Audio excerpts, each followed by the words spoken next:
Please. Welcome.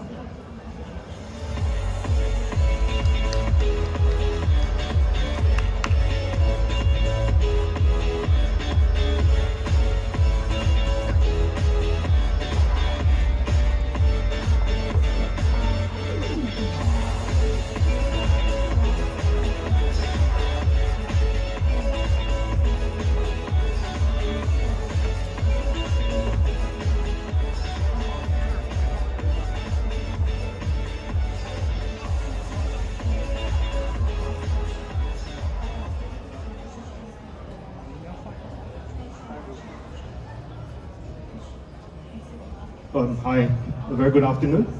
Well, we have a very exciting panel and very nice panelists around. One of them are still not here, but we will definitely start first. So without further ado, I'll do a quick introduction about myself, and I will let the panelists do the same. All right. So I'm Andy, book author, investor. Recently launched a meme layer 1 fund. It's called Lift by Meme Corp. So I'm happy to build communities and happy to meet everybody. So I'll pass the mic to my other panelists, to give a quick introduction. Hello, everybody. My name is Goolsbey. I'm Chief Operating Officer and President at Mythical Games. I've been in the games industry for more than 20 years now, a couple of decades. I've worked for places like Wizards of the Coast, the inventor of trading card games. I've also run the Battle.net platform for Activision Blizzard. I've worked in Reality Labs at Meta, working on the VR ecosystem for gaming. And now, of course, working at Mythical Games, bringing advanced economic models that I've seen throughout my career in 2 decades of gaming to all categories of games. So essentially unlocking trading card game mechanics for everyone. It's great to be here. Hi guys, thank you for coming and being here with us. So my name is Alex and I'm head of the Eco at GGI. We are the leading Web3 group, serves as the definite gateway to mass players and also builders with cutting-edge infrastructure, platforms and top-tier investment, incubation and publishing services. So it's kind of like the whole package. Thank you. Okay, hi everyone, I'm Florence Li, the Chief Creative Officer of METAY.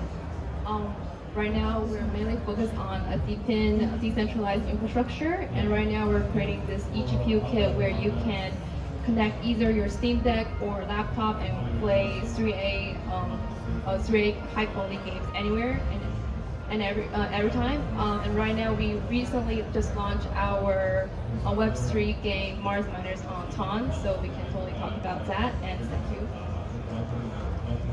Hi everyone. So this is JT. So I'm from Seraph. Seraph is a AAA dungeon loot game, which we have already finished all the development of the game. The game we have already run full stage of testing, and currently we are running the season 0. We also have very good activities and users engagement on chain, especially with the BNB chain recently. And welcome everyone to have a try of our game because it's rich with a lot of the content and very good game experience. Thank you. Hello everyone, so this is Ricky here. I'm from Pluto Studio, the co-founder of Pluto Studio. We are the one who published Catizen on the Ton ecosystem. So I think some of you may have heard about our TGE to be launched on the 20th of this month. So yeah, sorry for being late because I was working on some TGE related stuff. And we are more than just a game. Catizen is starts from a game to attract a lot of the users from the Web2 space, and then we add some educational elements to educate users how to connect their wallets, how to pay gas fee, etc. So we are able to convert a lot of users to on-chain. So our strategy is to attract as many users from the Web2 space as possible and then convert them to Web3 users. And right now we have launched 10 more other games And one of their game is called Bombi, also under this whole Catizen ecosystem. Bombi is showing very high traction like Catizen, so I think we will have another Catizen level of game by the end of this year. And also, besides the game center, we are actually collaborating with a lot of the mini apps in the other verticals like DeFi. We have Vanilla Finance just launched on our platform. We were trying to divert our traffic to all these new partners and incubators to see whether our users will like their mini apps or mini games. And so far they are showing very good traction and very positive ROI as well. So in case if there anyone here want to collaborate with Catizen to have this kind of traffic conversion partnering scheme, we are welcome. But it's bad to discuss this kind of collaboration after our TG because we are currently quite overwhelmed right now. Thank you. I would definitely give you a call. But maybe let's start with the first question, right? Maybe I start off with Ricky. Since you have the mic, what are the key metrics or indicators that define a successful Web3 or blockchain gaming project? And how do you think it differs from the more traditional players or traditional games? Okay. Well, I think I'm the right person to answer this because we have been monitoring this kind of metrics for very long, and we think that the market, in the beginning, they think, oh, if you are doing Web3 game, then your conversion should be above 20% or 30%. But I would like to say this is actually not the case, because if you want to attract new users from the Web2 space, then there's an education process to these users. You have to let them like your game first, and then let them do a lot of the Web3 related tasks. And this takes time. And we find there's a sweet spot here.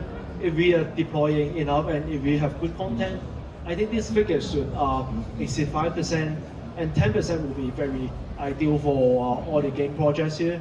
So far, till today, I think Catizen has 36 million users, and our conversion rate is around 7%.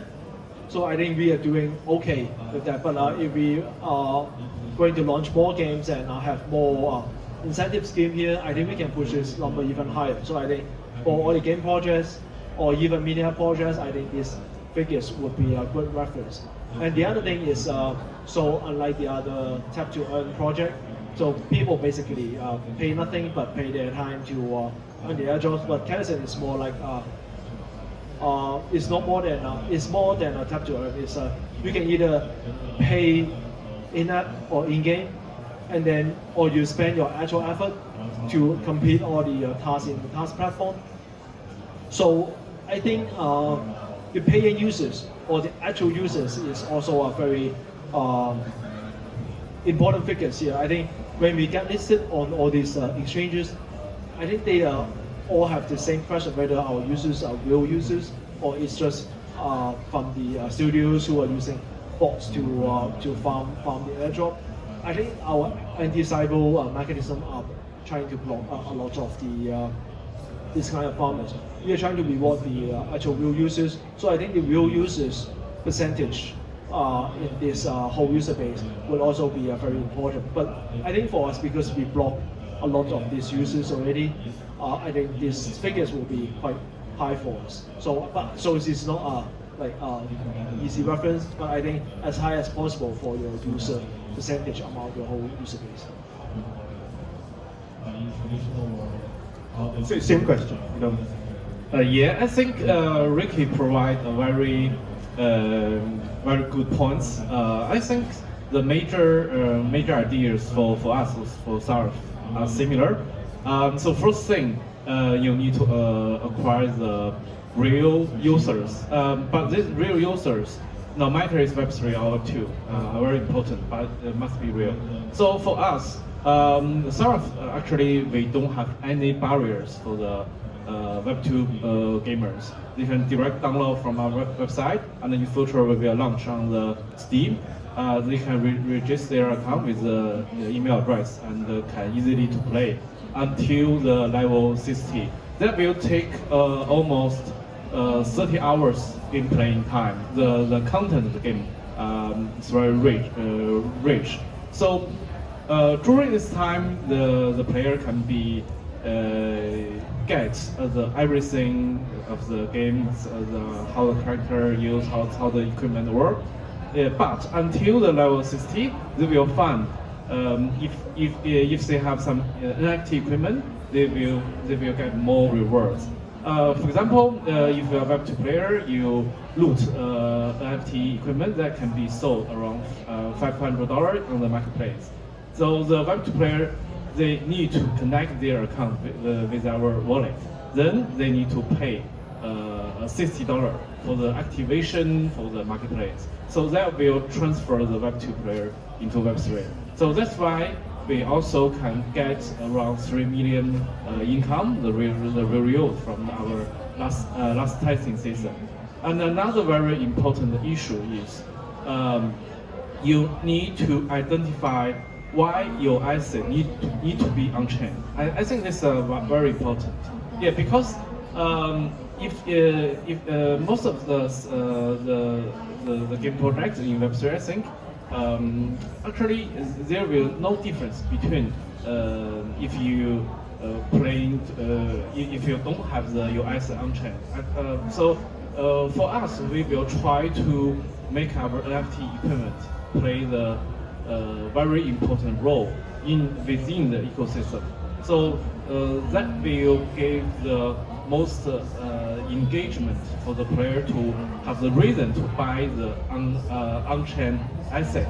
Then they will keep that value and using the ownership and the verification function of the gaming. So I think those two issues are very important for gaming projects. Yeah. Thank you. Same question. You know, what are the key metrics? You know, and how is it different from traditional games? Okay, so I think actually like these two speakers, I think they focus really on the economic model of Web3 games, but sometimes like the game design and the game story behind Web3 is also really important. So like sometimes if we focus too much on only the assets or NFT or even like wallet transactions, sometimes it will just like, so what we're actually doing, is it a game or is it an economic model? So I think if a game has a really good story, like people might think, oh, only Web2 games should have a good story, but actually I think Web3 games should also include a good story, good concept, good art, and with all of this, we can create more assets, so then players will want to actually buy more. So yeah, I think Web3 games should actually focus more on the story and concept behind it.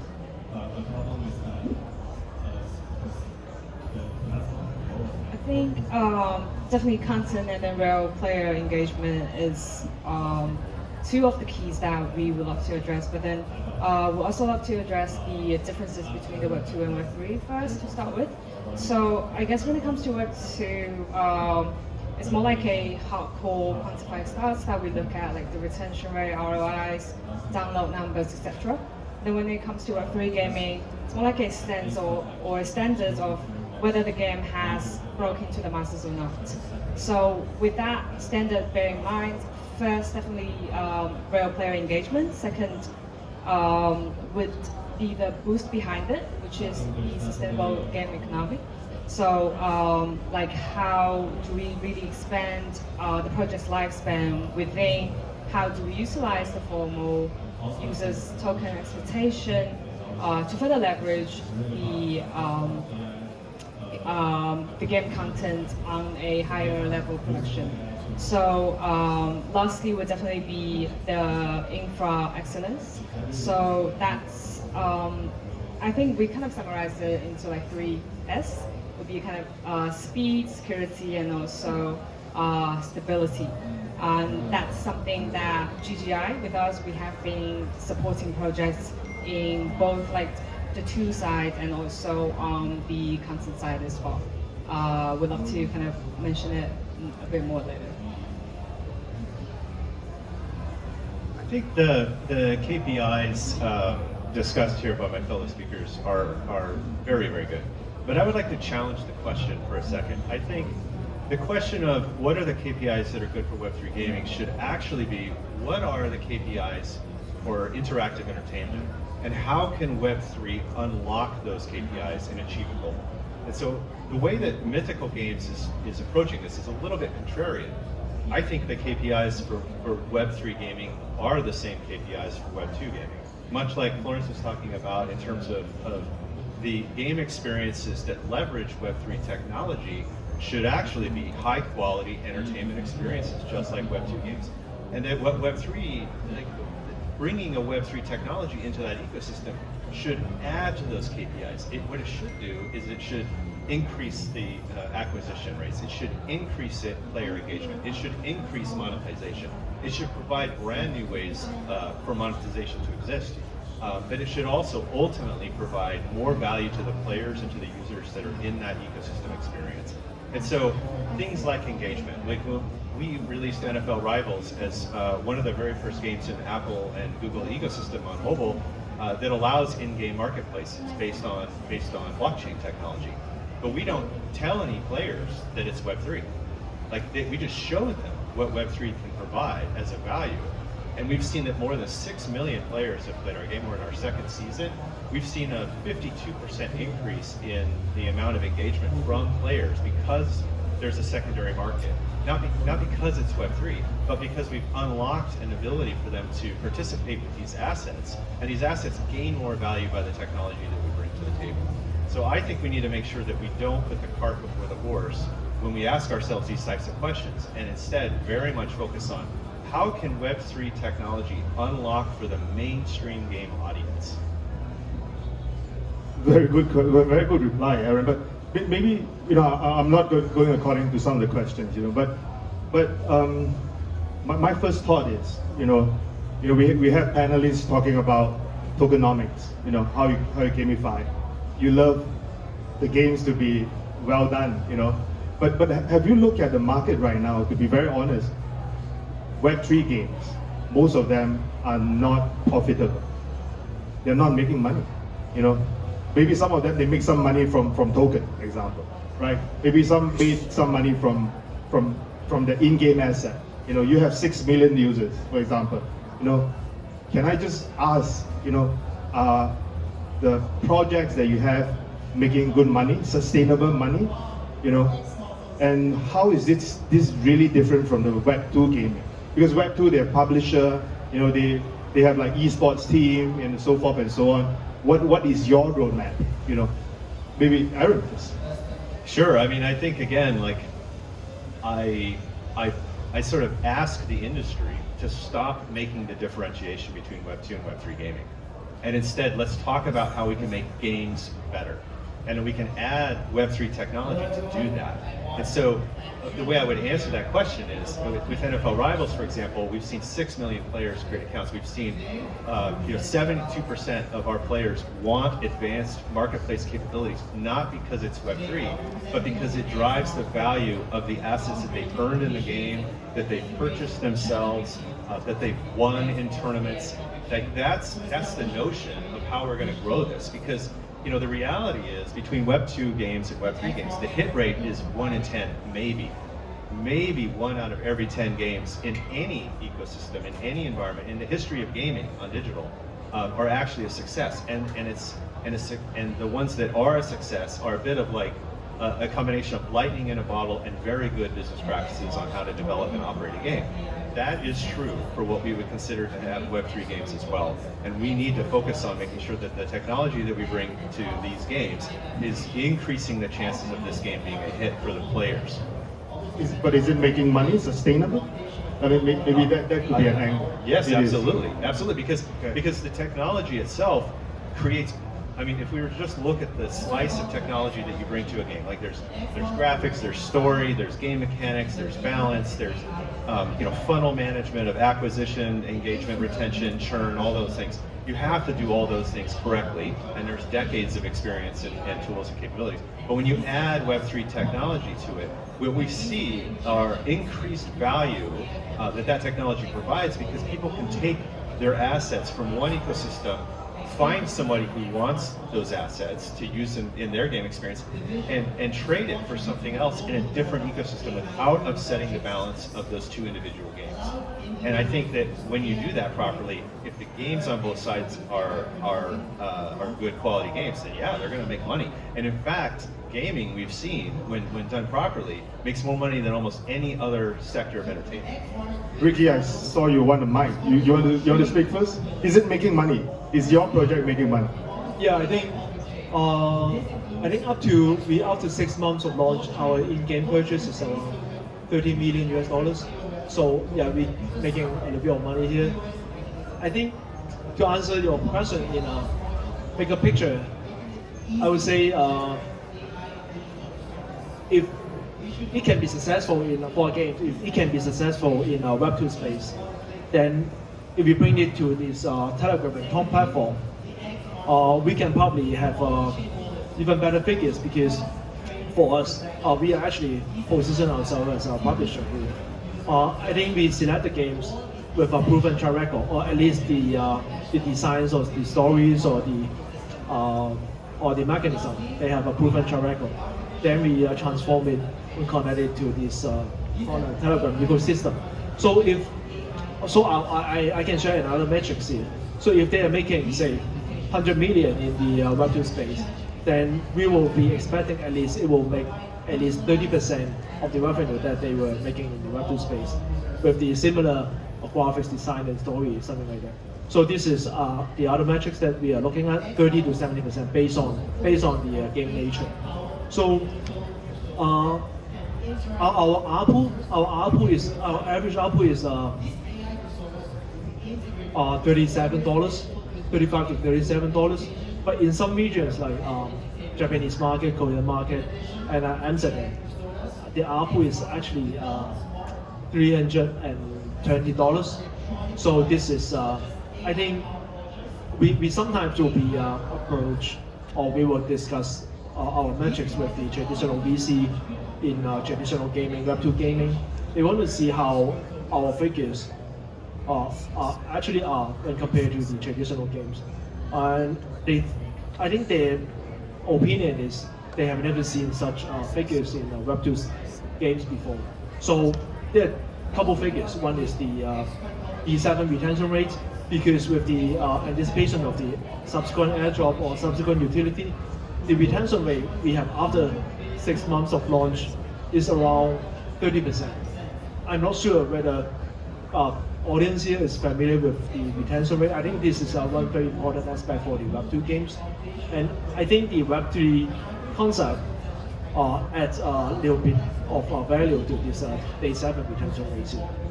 And the other figures is the paying users.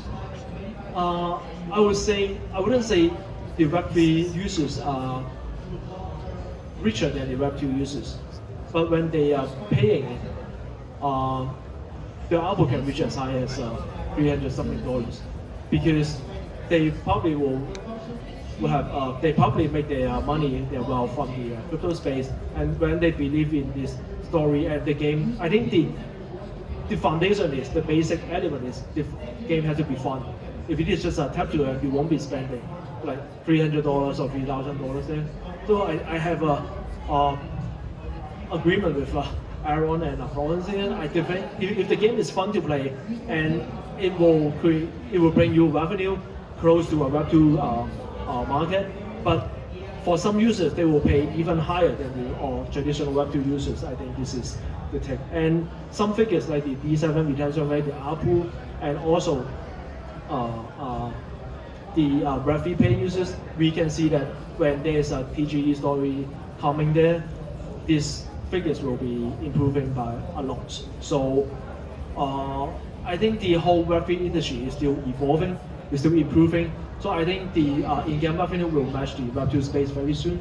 And because we are actually bringing, the users we are bringing in are all the Web2 users, they're basically the same group of people, right? So I think when the Telegram and Tonic system can have a bigger reach, I think these figures will finally even the Web2 space. But I think some individual figures and metrics, they are already much better than the Web2 market. Yeah, I think Rick can focus on very important issues because I'm also a Catizen user, and I also pay $30 for like some I think very important tools like the automatic merging or sometimes when I'm doing the fishing I need to buy some fish token for that. For Seraph we're doing the similar way, but we divide the income into two parts. The first is Web2 part. So Web2 part I think still similar, like Iron Side. It's not different with any other Web2 games. For example, if the player they want to level up to level 60, he need to play a lot of time. But maybe he want to change another character, also want to try play to earn. But we will provide like the one button to the full levels. That will cost $30. That's the same one with Web2. And also we have the season pass. We already have a different season. So season pass are almost $50, but he will get much more rewards during the daily play. So that's the Web2 income. So we also have Web3 income. The major is like the marketplace fee.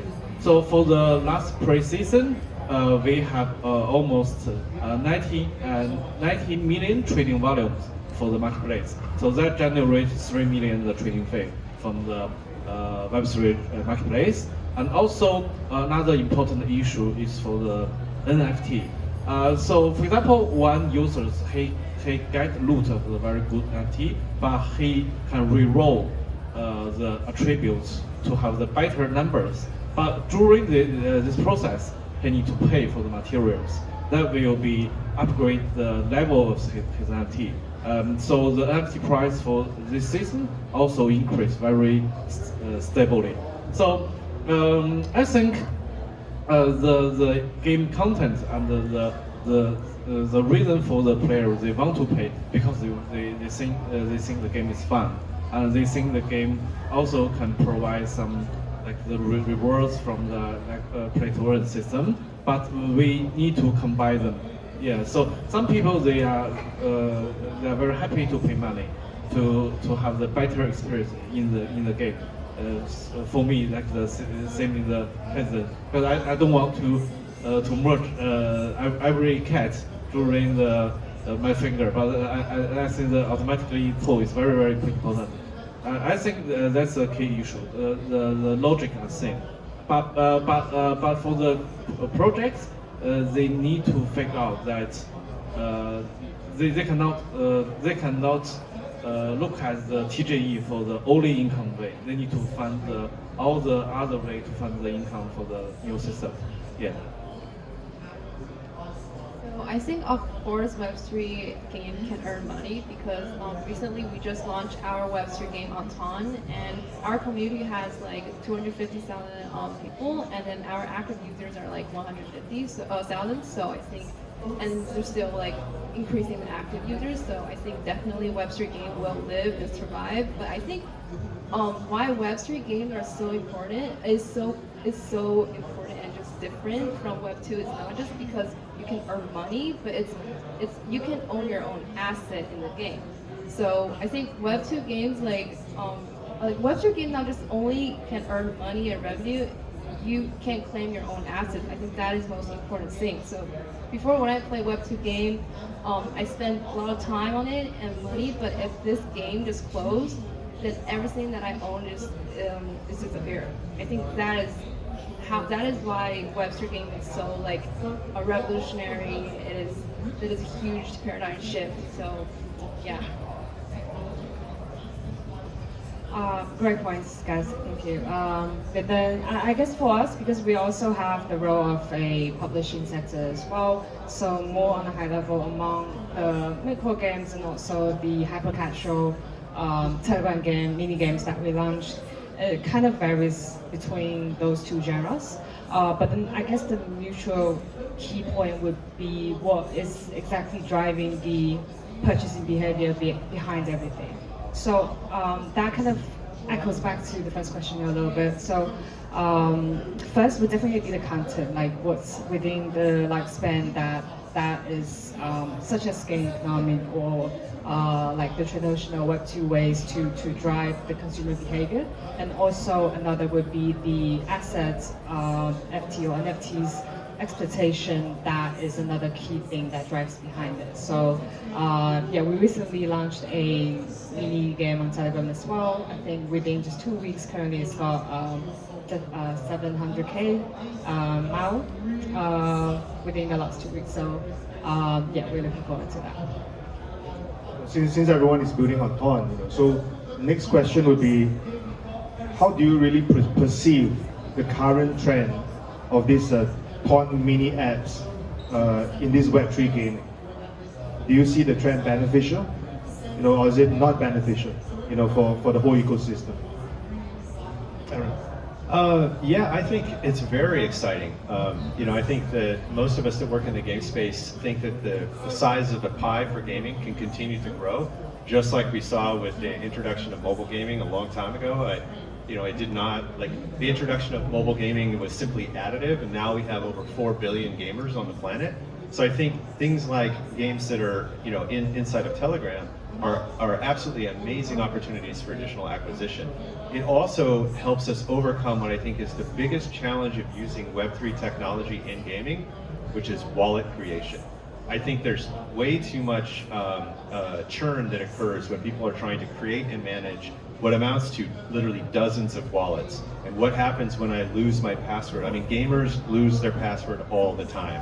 And so if we really want to be able to take advantage of things like Telegram Gaming, we should be looking at how Telegram as an application ecosystem already overcomes, in some ways, many of the wallet creation challenges that I see with us implementing Web3 technology, because many of these people will have had a wallet created already. They've already done it, and now the wallets become part of their normal way in which they interact with this entertainment, period. Like whether it's gaming or whatever else they're doing, the wallet is created. It's much like an account system. And so maybe we don't have to create so many wallets, and maybe we don't have to link so many wallets, and maybe we can acquire people in these fun and exciting micro gaming experiences that are an introduction to something bigger, something greater, something more like what we've been talking about with AAA high quality game experiences that have longevity and excellent retention over many days or years, in fact.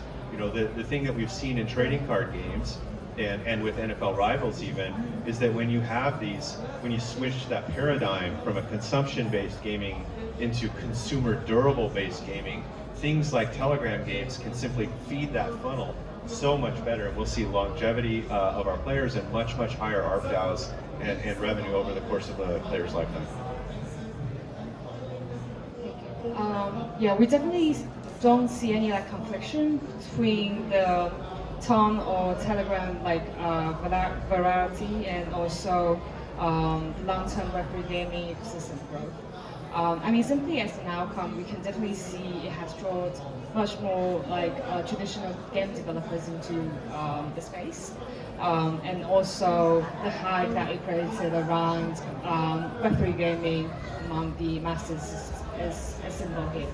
So those are the outcomes. But then I guess for the future ones that we look at would be, we expect that there will be a better building environment that can maybe solves the bottlenecks of Ton and also Telegram in terms of content promotion and also value distribution in a way. I think in that perspective, the developer tools and how we not only seamlessly onboard the players and also the developers are the keys here. I think it's definitely going to be trending and going to be more and more popular since our first Web3 game is collaborating with Ton and it's on Telegram. And because it's really simple and it's easy to spread, so if I have a friend, I just simply send the game of our link to him or her, and then she just use one click and just start playing. Before, I might have to introduce her what is Web3 and just try to convince her, but maybe I'll just send her this link on Telegram and she just accidentally clicked it and she thought, wow, it's pretty fun. So I think maybe in the future more Web3 game will be collaborating with Ton and on Telegram. So I think that's definitely a new way of Web3. Yeah. So I think so we comparing the Tong mini apps with like the WeChat mini apps in China before.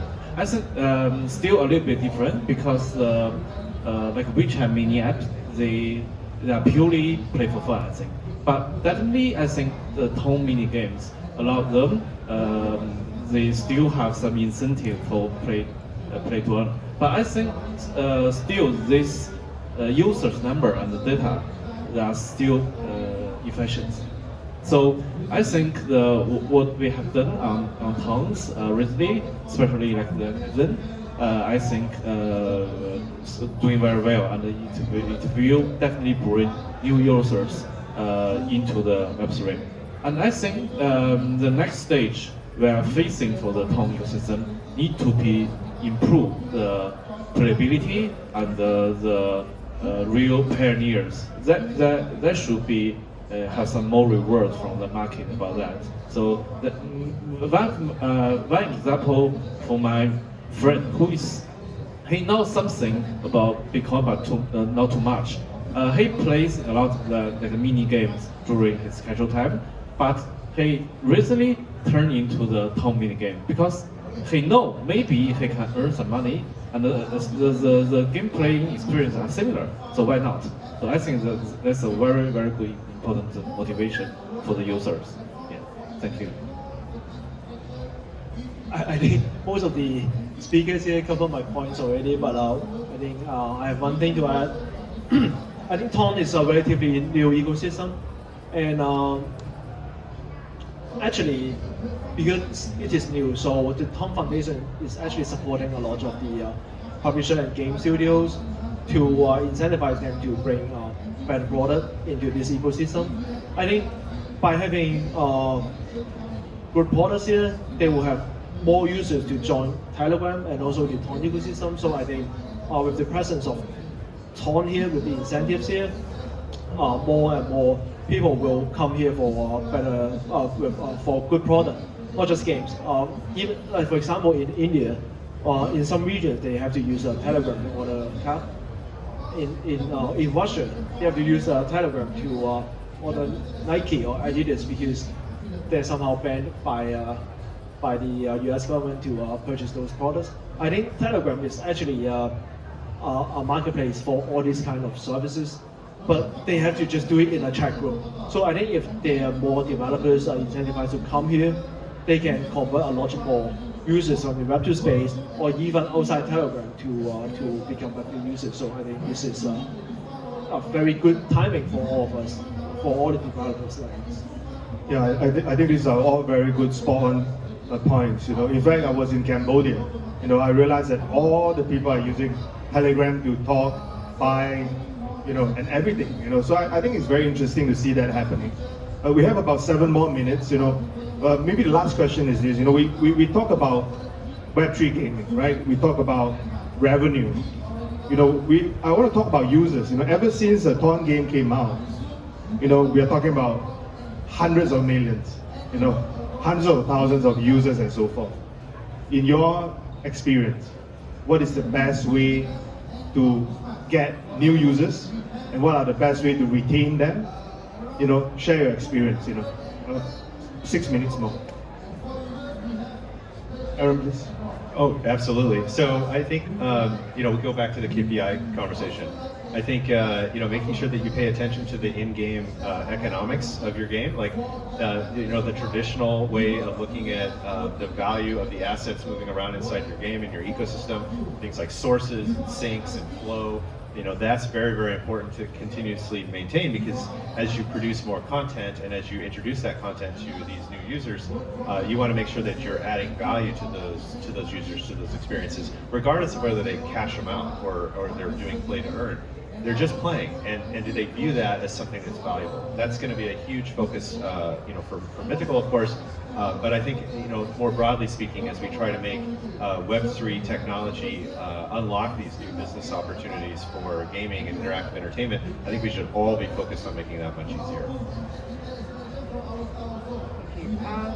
So, today we see a lot of metrics on the mechanism that has been adopted, like play to earn, airdrops, point system, etc. But those mostly focus on onboarding users rather than retaining them.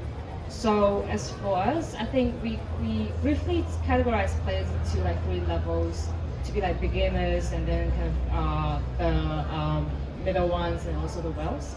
So for different types of them, but then the key concept that lies behind would be at the end of the day, is the people that retain the players. So by doing that, it's going to be either emotions, satisfaction, and also community-wise activities that can really bind with them to kind of fertilize the life cycles, or how much time they're going to spend in the game, basically. So for community-wise, of course, the regular ones that we are hosting would be seasonal tournaments, of course, that includes the esport that you just mentioned, and also streaming and patrons, etc. So, but for Wales, it's more a on higher level, emotion-wise, how can we utilize the other 2 types of players to engage with them in the longer term?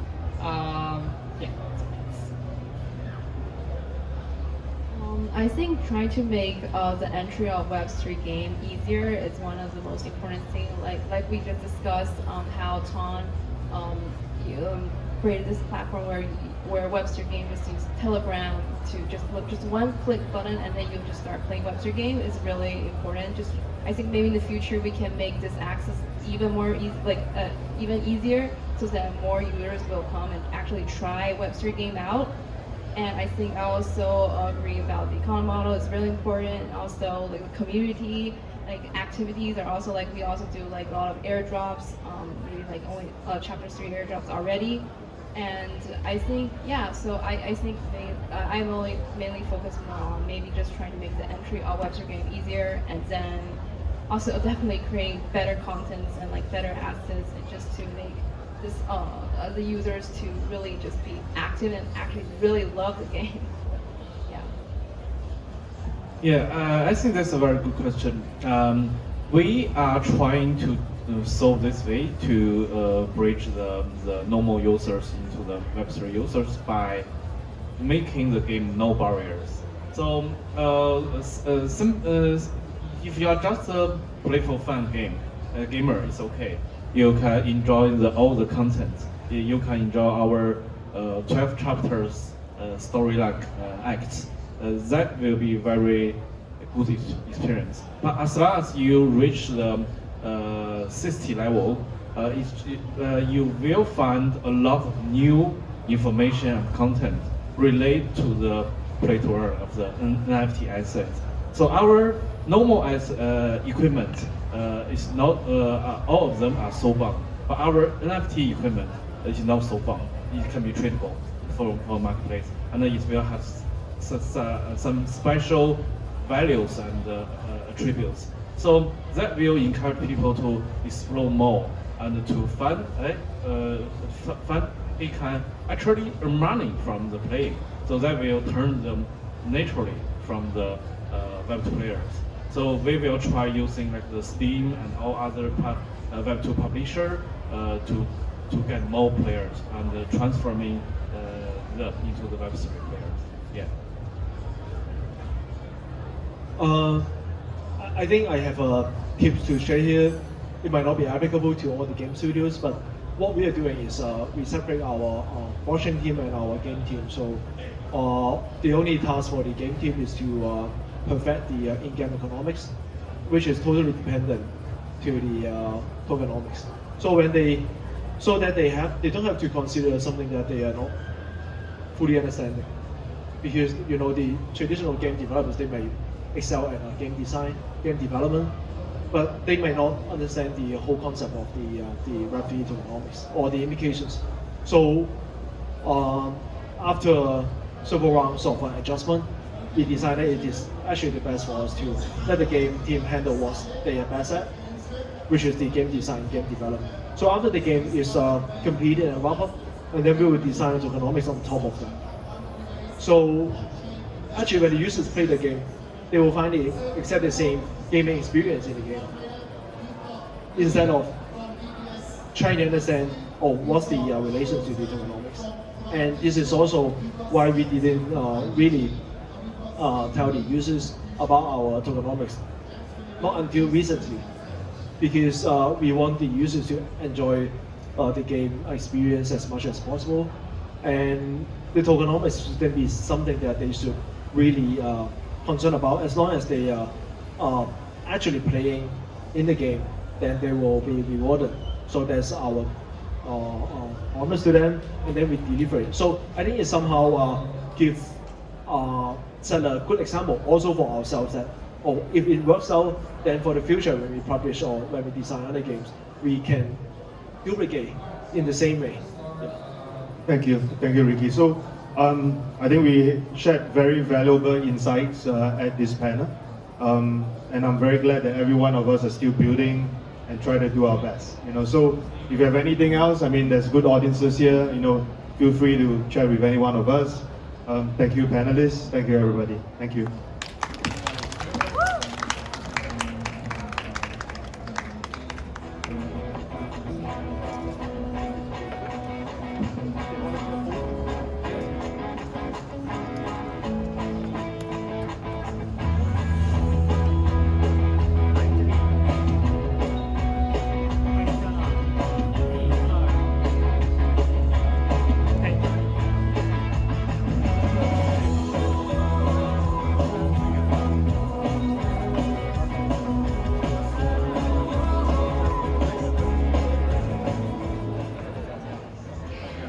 Thank you all for the insightful sharing. Next, we have a keynote from Alan King, VP of the Infiniture, who will introduce us to the creation of a new mobile GameFi metaverse. So this session will showcase how mobile games and the metaverse are merging to create new opportunities for the gaming and also the blockchain. Let's welcome.